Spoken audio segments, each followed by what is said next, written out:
et sœurs, bonjour très chers internautes, vous que nous suivez sur Congo Mikili dans cette émission que vous aimez énormément, cette émission qui vous fait beaucoup de bien, Écho évangélique. Nous sommes là en ce jour en remplacement du pasteur David Bolombé, cet homme qui vous a fait beaucoup de bien à travers cette émission.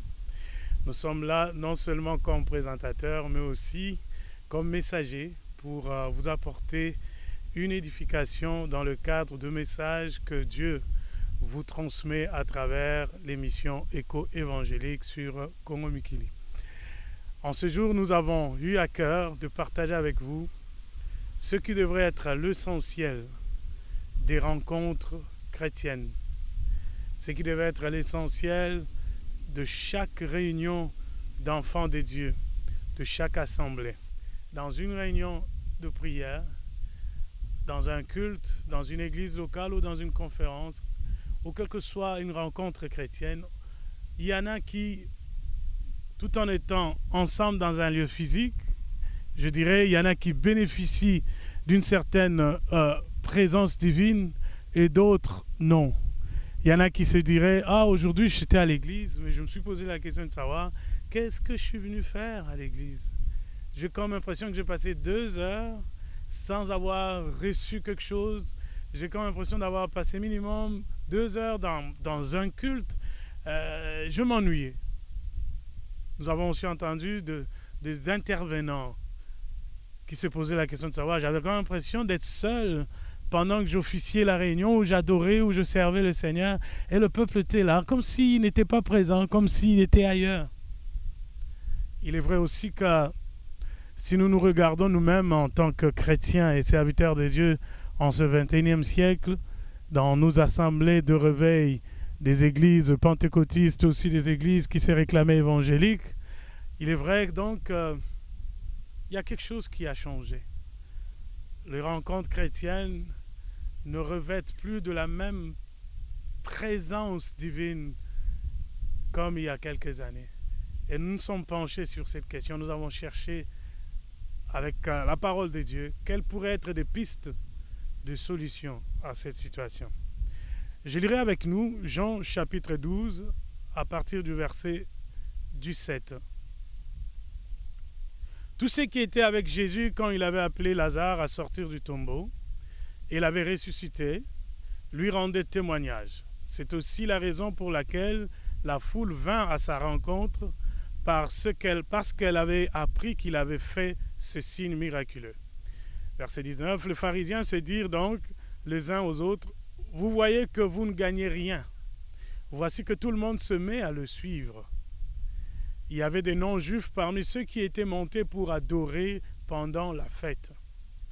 Ils s'adressèrent à Philippe, qui était de Bethsaïda à Galilée, et lui demandèrent « Seigneur, nous voudrions voir Jésus. » Philippe alla le dire à André, puis André et Philippe le dirent à Jésus. Que Dieu soit loué. Ce texte nous servira d'introduction à une série d'enseignements que nous allons faire sur les ondes de Congo Mikili à travers l'émission Écho évangélique, mais aussi dans les prochains jours, nous allons tenir une conférence ici à Montréal où nous parlons d'un thème important, dans sa présence. Je me souviens qu'un jour, Jacob, fatigué de sa course, alors que le soleil se couchait, il a eu envie de dormir. Dans Genèse 28, on nous parle de cet homme qui a pris une pierre, il en a fait un oreiller, si vous voulez, et il s'est couché dessus. La Bible dit qu'il a reçu une vision, où il a vu le ciel ouvert, il a vu une échelle qui descendait du ciel, dont le sommet était carrément venant du ciel, et le bas touchait la terre. Il a vu un trafic important, une activité importante des anges de Dieu montant et descendant sur l'échelle. Et finalement, il a entendu la voix de Dieu. La voix qui lui a déterminé sa destinée. La voix qui lui a parlé de la destinée de sa descendance. Et lorsqu'il est sorti de la vision, il s'est exclamé. Il a dit « Certainement, Dieu est en ces lieux, mais moi, je ne le savais pas. Certainement, Dieu est en ces lieux. Donc, le 11 et le 12 août qui arrivent, vous qui nous suivez dans cette première partie de cette émission, nous vous invitons à venir vous joindre à nous à la conférence dans sa présence que nous commençons ici à Montréal. Ça sera chaque année. Nous allons parler de cette exclamation de Jacob en cette première édition. Certainement, Dieu est en ces lieux. Certainement. Il a eu une certitude que dans un lieu physique, Dieu peut être. Je voudrais aujourd'hui nous parler de l'évidence de la disponibilité de la divinité.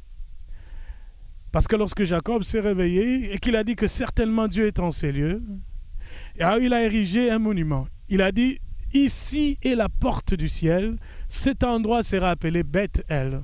Beth-El, la maison de Dieu. Dans la maison de Dieu, la présence divine devait être une réalité. Non seulement cette divinité est disponible, mais elle devrait être vécue, reçue, perçue, et elle devrait se propager. C'est ça le plan de Dieu. C'est ça la volonté de Dieu, que dans chaque maison de Dieu, dans chaque église locale, à chaque rencontre chrétienne, quiconque rentre dans la maison de Dieu, il soit en contact avec Dieu. C'est dans cet esprit-là que lorsque nous étudions le texte où le Seigneur explique à Moïse comment il devrait bâtir le tabernacle, Dieu a associé le tabernacle à un qualificatif qu'il a trouvé approprié. Il a dit, lorsque tu aurais fini de préparer le tabernacle, la tente d'assignation, la tente du rendez-vous, la tente de la rencontre, alors tu tâcheras de demander aux enfants d'Israël et à tous les serviteurs, le prêtre, les lévites, les sacrificateurs, de préparer l'huile afin que les lampes soient continuellement allumées dans la maison de l'Éternel. Voilà ce que devait être une église. Une église, c'est un endroit dans un lieu physique qu'on pourrait appeler Bethel, la maison de Dieu, où Dieu voudrait rencontrer son peuple. Un culte, c'est un rendez-vous entre Dieu et les hommes. Et entre Dieu et les hommes, il y a les serviteurs. Les serviteurs qui ont une responsabilité de maintenir les lampes de la maison de l'Éternel continuellement allumées, afin que lorsque le peuple vient à la rencontre du Seigneur, la Shekinah, la gloire du Très-Haut, soit une certitude dans ces lieux physiques. Donc, lorsqu'on revient dans notre texte de Jean 12 qu'on vient de lire, on verra que la renommée du Christ, la renommée de sa puissance, la renommée de ses œuvres a attiré les gens vers lui. D'abord, les pharisiens qui cherchaient une raison de mettre une entrave au ministère du Christ ont constaté que les gens, à un si grand nombre, continuaient à suivre Jésus. Ils le cherchaient. Pourquoi? Parce que le Christ a opéré de miracles qui manifestaient dans des lieux physiques l'intervention divine dans des problèmes des hommes. Beth-El, c'est la maison de Dieu où les hommes qui ont de besoins devraient rencontrer le Dieu qui règle le problème des hommes. Voilà pourquoi le Christ pourrait dire, c'est ce qu'on va démontrer aussi lors de la conférence, que l'échelle de Jacob, c'est Jésus. Il a dit à Nathanaël, voici le Juif en qui il n'y a point de fraude. Nathanaël s'exclama, d'où vient-il que tu me connaisses ainsi? Et le Christ lui a dit, avant que tu ne viennes vers moi lorsque tu étais avec Philippe, sous le figuier, je t'avais vu, je t'avais connu. Sur cette révélation, Nathanaël dira, tu es le roi d'Israël. Et Jésus-Christ l'a confirmé. Il a dit, puisque tu as cru et que tu as déclaré que j'étais le roi d'Israël, en cela tu reconnais que ne pouvait être le roi d'Israël que Yahvé, je suis. Le Dieu très haut ne pouvait être le roi d'Israël que l'Éternel des armées. El Shaddai, le Dieu tout-puissant, ne pourrait être le roi d'Israël que la parole qui était et qui est et qui sera dans toute éternité. Alors j'établis un ordre nouveau. Désormais, sur ce que tu viens de déclarer, tu verras le ciel ouvert Tu verras les anges des dieux monter et descendre sur l'échelle de Bethel, moi le fils de l'homme que je suis. Jésus-Christ introduit donc un ordre nouveau de sacerdoce. Le Bethel, la maison de Dieu, c'est le lieu de rendez-vous, c'est notre tabernacle. C'est le lieu de notre rencontre avec celui qui nous ouvre la porte des cieux. Donc en fait, dans un culte normal, dans un culte où Jésus-Christ est élevé, les hommes devraient le voir en action. C'est difficile de concevoir la présence divine dans un lieu physique, qu'elle soit ennuyeuse pour quelqu'un dans un culte. C'est qu'il y a quelque chose qui ne va pas. La foule est venue vers Philippe et André aujourd'hui parce qu'ils ont appris que Jésus était là. En fait, ils sont allés au temple avec un esprit de fête. Ils sont montés à Jérusalem pendant la fête.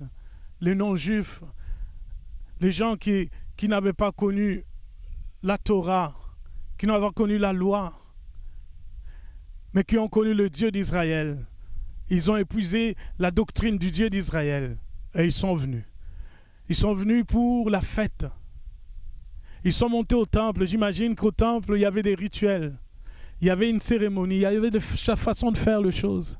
Mais cette façon de faire les choses n'avait pas comblé leur cœur.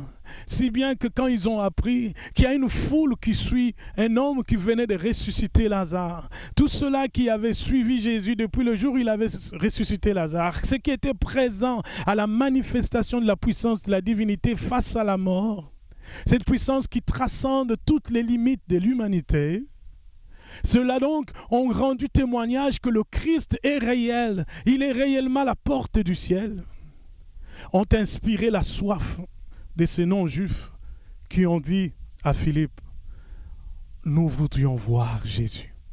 Je nous parle, nous pasteurs, leaders chrétiens, adorateurs, officiants de culte. Nous devions savoir que nous avons une lourde responsabilité. Celle de répondre à la demande de la foule qui vient à chaque rencontre, à chaque rendez-vous que nous leur fixons avec Dieu au culte. Ils veulent voir Jésus. Ils ne viennent pas nous entendre nos fables. Ils ne viennent pas voir nos talents. Ils n'ont pas besoin de rituels. Ils n'ont pas besoin de cérémonies et des actions qui sont à l'accoutumée maintenant dans l'Église. Ils n'ont pas seulement besoin de chants, mais ils veulent derrière ces chants, derrière la prédication, derrière tout ce que nous faisons dans notre liturgie, ils veulent voir Jésus. L'Église, c'est là où on rencontre Jésus. Bethel, c'est là où le Dieu très haut se manifeste à travers la puissance dans le nom de Jésus. Je prie que Dieu nous ramène à une prédication qui présente Christ aux gens. Aujourd'hui, combien de musiciens chantent pour Dieu, mais ils n'ont pas une relation personnelle avec ce Jésus. Et ça paraît dans la profondeur qui manque à nos cantiques. Ça paraît dans la profondeur qui manque, dans dans la façon dont nous apportons le message auprès des gens. Cette conférence dont nous vous parlons du 11 août se tiendra au 96-97 Saint-Laurent, dans le local 302. Le samedi, on a réservé un temps. Samedi 11, de 10h à 13h, nous aurons un temps de conférence, mais aussi d'atelier, où on va réfléchir sur comment répondons-nous au cri du peuple qui dit « Nous voulons voir Jésus ». Comment un homme de Dieu peut conduire une réunion pour qu'à la fin de la réunion, chaque personne qui était dans la salle devrait dire « Certainement, Dieu est en ces lieux ». Comment un adorateur, un conducteur de chant, un musicien pourrait à lui seul changer le cours d'une réunion pour que chaque personne qui vienne dans la salle dise « Certainement, Dieu est ici ». Je nous prie, nous pasteurs, adorateurs, prédicateurs, diacres, officiants de réunion, de prendre ce rendez-vous avec Dieu samedi 11 août, de 10h à 13h. Et nous allons prendre un temps de réfléchir, de prier. De 14 à 16, nous prierons, nous adorerons, nous prierons pour le corps du Christ. Il est grand temps que, hommes de Dieu, nous sortions un peu des limites que nous nous sommes tracées nous-mêmes dans nos églises locales. Dieu a mis dans le corps du Christ des grâces, de puissances, des mystères, des révélations qui devaient être au bénéfice des saints. Invitez, envoyez, incitez de personnes qui travaillent avec vous de venir à cette conférence qui ne servirait qu'à rehausser le niveau de la puissance de Dieu dans nos cultes personnels, mais aussi dans nos rencontres publiques. Le plus grand bénéficiaire, c'est vous, Église locale. Ça serait vous, pasteur, responsable des assemblées. Cette conférence et les prochaines émissions seront mises sur DVD au bénéfice de ça. Nous n'avons aucun intérêt là-dedans, aucune gloire à tirer, si ce n'est que répondre à l'esprit même du ministère. La Bible dit, il a donné aux uns d'être apôtres, aux autres d'être évangélistes, docteurs, pasteurs, enseignants, et tout ce que vous pouvez imaginer, en vue de l'édification des saints. Donc si nous, humbles serviteurs, pasteur Jacques Kambala, et tant d'autres, qui sont invités à être orateurs dans cette conférence, nous pensons faire ces choses, ce n'est que pour édifier le saint. Il est grand temps que Dieu se forme une armée forte dans cette ville de Montréal, où la gloire de Dieu doit être ramenée dans sa maison, pour que les gens voient Christ. Que Dieu vous bénisse.